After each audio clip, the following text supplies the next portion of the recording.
সুতি গরম গরম রুটি। হ্যাঁ সুতি, কারণ আমার পরীক্ষা শেষ হয়েছে। ছুটি মাত্র 4-5 দিনের।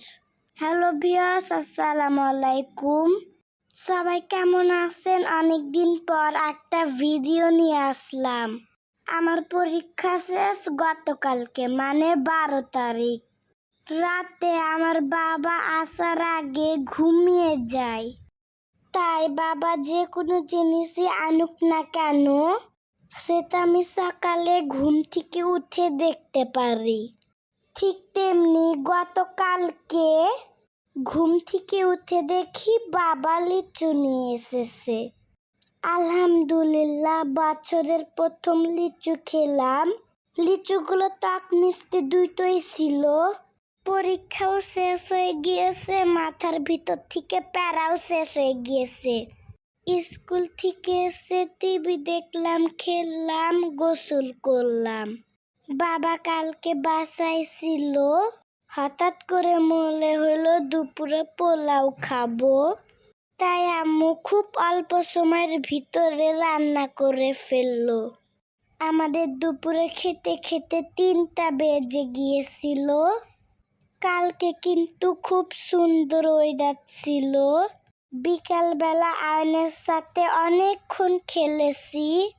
ছাদে অনেক ঠান্ডা বাতাস ছিল। 4-5 দিন গরমের পর একটু ওয়েদারটা ঠান্ডা হয়েছে। অনেকদিন পর ছাদে এভাবে অনেক খেলা করলাম।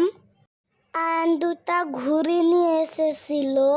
ছাদে আমরা উড়াবো, কিন্তু উড়ানোর আগেই সেটা আমরা খেলতে খেলতে ছিঁড়ে ফেলেছি। তারপর আরো কিছু বেবিরা আসলো, তাদের সঙ্গে খেললাম। তারপর সন্ধ্যা হয়ে গেল, মাগরিবের আজান দিয়ে দিচ্ছে। সবাই যার যার বাসায় চলে গেল, আমিও চলে আসলাম। তারপর কিছু খাওয়া দাওয়া করে হুজুরের কাছে পড়তে গিয়েছিলাম। হুজুরের কাছ থেকে এসেছি রাত 8:30টার দিকে। বিকালের দিকে বাবা বাহিরে গিয়েছিল। বাসায় আসতে আসতে একটু রাত করে এসেছিল। আসার সময় আমাদের জন্য এত খাবার নিয়ে এসেছিল। এই সময়টাই কিন্তু অনেক রাত ছিল, রাত 1টা বাজে, সরি রাত 1:30টা বাজে। এই যে বারান্দায় এসে দেখি পুরা এলাকা নীরব। তো আজকের ভিডিওতে এই পর্যন্তই। সবাই ভালো থাকবেন, আল্লাহ হাফেজ।